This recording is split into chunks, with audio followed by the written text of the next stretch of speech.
2 நாள் பாரதிய ஜனதா கட்சியினுடைய தேசிய ஜெனரல் கவுன்சில் மீட்டிங் அப்படிங்கிறது நாடு முழுக்க இருக்கக்கூடிய ஒட்டுமொத்தமா ஒரு மினி இந்தியா அப்படிங்கறத பார்க்க முடிஞ்சது. சோ எல்லா பார்லிமெண்ட் தொகுதிகள் இருந்தும் அந்தந்த பொறுப்பாளர்கள் வந்திருந்தாங்க. சோ இந்த கூட்டத்தை பொறுத்த வரைக்கும் பாரத பிரதமருடைய உரை ஆகட்டும் அல்லது இங்க நிறைவேற்றப்பட்ட தீர்மானங்கள் எல்லாமே லாஸ்ட் 10 இயர்ஸ் என்னவெல்லாம் பிஜேபி கவர்மெண்ட் மக்களுக்காக செஞ்சிருக்காங்க, 2014ல இருந்த நிலைமை என்ன, இன்னைக்கு இருந்த நிலைமை என்ன, அது பொருளாதாரத்துல வளர்ச்சியில ஏழைகளோட வாழ்க்கையில மாற்றத்தை கொண்டு வரலன்னு சொல்லி பல்வேறு விஷயங்கள் இங்க பேசப்பட்டது. இப்போ எங்களோட டார்கெட்டையும் நாங்க 400 அப்படிங்கறத ஃபிக்ஸ் பண்ணியிருக்கோம். டெஃபினட்டா அந்த டார்கெட் அச்சீவ் பண்றதுக்காக எல்லாரும் சேர்ந்து உழைக்கணும் அப்படிங்கிற உறுதியை இந்த மாநாடு எங்களுக்கு கொடுத்திருக்கு. காங்கிரஸ் கட்சியில இருந்து பல மூத்த தலைவர்கள் சிட்டிங் எம்எல்ஏ கூட சில பேர் பாஜக இணைய போவதா தகவல் வந்துட்டே இருக்கு. இது எப்படி பாக்குறீங்க? சரி, நீங்க நாடு முழுக்க பாத்தீங்கன்னு சொன்னா காங்கிரஸ் கட்சியில் இருக்கக்கூடிய பல மூத்த தலைவர்கள் பாரதிய ஜனதா கட்சிக்கு வந்துட்டு இருக்காங்க. இத காரணத்தை புரிஞ்சுக்கணும் அப்படின்னு சொன்னா ஒரு தேசிய எண்ணம் கொண்டிருக்கக்கூடிய காங்கிரஸ் கட்சியினுடைய தலைவர்கள் பாரதிய ஜனதா கட்சி தான் அவங்களுக்கான சரியான இடமா இருக்கு அப்படிங்கறத பாக்குறாங்க. இதுக்கு முன்பாக கூட பல்வேறு மாநிலங்கள்ல இருந்து காங்கிரஸ்ல இருந்து வந்த தலைவர்கள் எங்களோட கட்சியினுடைய அமைச்சர்களாக எம்எல்ஏ எம்பிக்களாக இருக்கிறதும் அவங்க ஒரு முக்கியமான பொறுப்புகள் முதல்வர் மாதிரியான பொறுப்புகள் எடுத்துட்டு கூட சிறப்பா பணி செய்யறாங்க. சோ ஏன் இங்க வராங்கன்னா 2 காரணம். ஒன்று, தேசிய சிந்தனைக்கு இப்போதைய காங்கிரஸில் இடமில்லை. இரண்டாவது, ஒரு குடும்பத்தை தவிர முக்கியமான பொறுப்புகளுக்கு அங்க வேற யாராலையும் வர முடியல. ஆனா பாரதிய ஜனதா கட்சி மாதிரி ஜனநாயகத்தை நம்புகின்ற அனைவருக்கும் வாய்ப்பளிக்கக்கூடிய கட்சிக்கு அவர்கள் வருவது அப்படிங்கிறது இட்ஸ் குவைட் நேச்சுரல். அதுதான் இப்ப நடந்துட்டு இருக்கு. கூட்டணி பத்தி ஏதாவது பேச்சு, கூட்டணி குறித்து தமிழக கூட்டணி குறித்து தமிழ்நாடு கூட்டணி ஆகட்டும் மற்ற மாநிலங்கள் கூட்டணி ஆகட்டும் கட்சியினுடைய தேசிய தலைமை இதற்காக பேசிட்டு இருக்காங்க. இந்த கூட்டணி அப்படிங்கிறது அன்லஸ் முடிவாகி நிறைவாக அறிவிக்கிற வரைக்கும் அதை பத்தி சொல்றதுக்கு எங்களுக்கு எதுவும் இல்லை.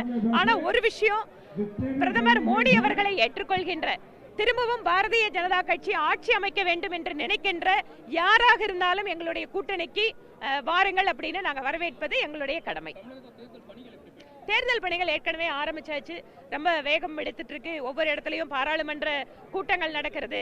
2வது, மாநில தலைவர் திரு அண்ணாமலை அவர்களுடைய யாத்திரைக்கு மக்கள் கொடுக்கின்ற ஆதரவு, அந்த யாத்திரைக்கு கிடைக்கின்ற உற்சாகம், இது எல்லாமே தேர்தலுடைய களத்துல எங்களுடைய பணியை ரொம்ப முன்னதாகவே ஆரம்பிச்சதும் சரி, மக்களுடைய ஆதரவு கிடைக்கிறத வச்சும் எங்களோட தொண்டர்கள் நிர்வாகிகள் ரொம்ப வேகமா தேர்தல் பணியை பண்ணிட்டு இருக்காங்க.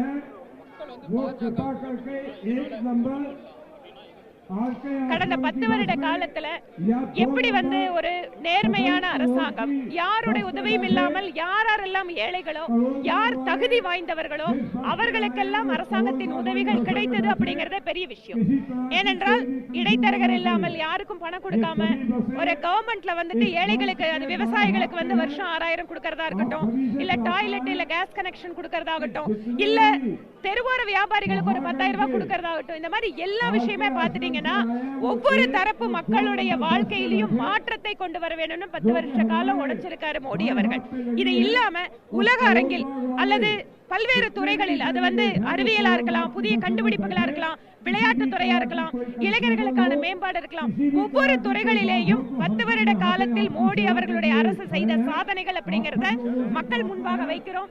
நிச்சயமாக வேற எந்த அரசியல் கட்சிக்கும் இந்த மாதிரி ஒரு ட்ராக் ரெக்கார்ட் இருக்காது.